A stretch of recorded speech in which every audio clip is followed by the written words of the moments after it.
For you Hennessy fans, that's Jackie Cooper when he played Skippy.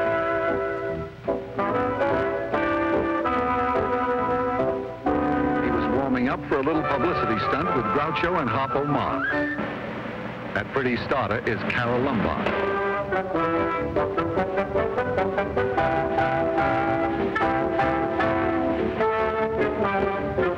You know, life around the studio seemed a lot more fun in the early 30s. Can you imagine Wall Street standing for a caper like this today? You know who Jackie is waving at? Nick Lucas. He came over to have lunch with me.